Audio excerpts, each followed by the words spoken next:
بسم الله الرحمن الرحيم. والطور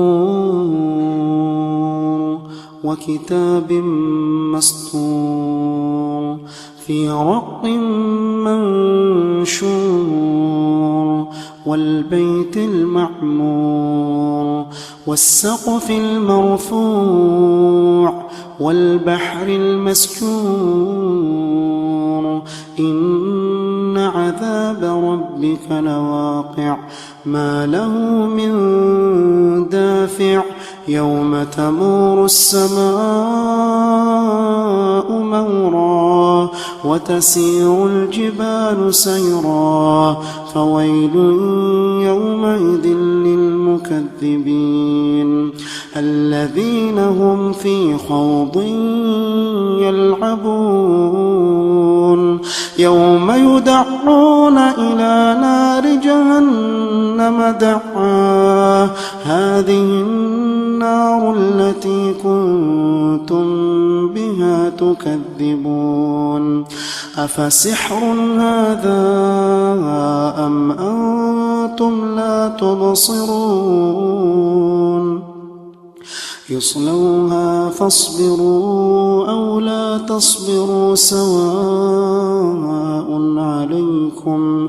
إنما تجزون ما كنتم تعملون إن المتقين في جنات ونعيم فاكهين بما آتاهم ربهم ووقاهم ربهم عذاب الجحيم كلوا واشربوا هنيئا بما كنتم تعملون متكئين على سرر مصفوفة وزوجناهم بحور عين والذين آمنوا واتبعتهم ذريتهم بإيمان ألحقنا بهم ذريتهم وما ألتناهم من عملهم من شيء كل امرئ بما كسب رهين وأمددناهم بفاكهة ولحم مما يشتهون يتنازعون فيها كأسا لا لغو فيها ولا تأثيم ويطوف عليهم غلمان لهم كأنهم لؤلؤ مكنون وأقبل بعضهم على بعض يتساءلون قالوا إنا كنا قبل في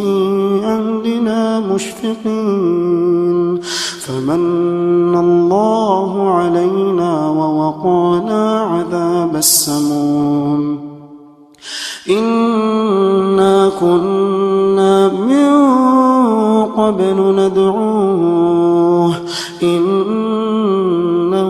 هو البر الرحيم فذكر فما أنت بنعمة ربك بكاهن ولا مجنون أم يقولون شاعر نتربص به ريب المنون قل تربصوا فإني معكم من المتربصين أم تأمرهم أحلامهم بهذا أم هم قوم طاغون أم يقولون تقوله بل لا يؤمنون فليأتوا بحديث مثله إن كانوا صادقين أم خلقوا من غير شيء أم هم الخالقون أم خلقوا السماوات والأرض بل لا يوقنون أم عندهم خزائن ربك أم هم المسيطرون أم لهم سلم يستمعون فيه فليأت مستمعهم بسلطان مبين أم له البنات ولكم البنون أم تسألهم أجرا فهم من مغرم مثقلون أم عندهم الغيب فهم يكتبون أم يريدون كيدا فالذين كفروا هم المكيدون أم لهم إله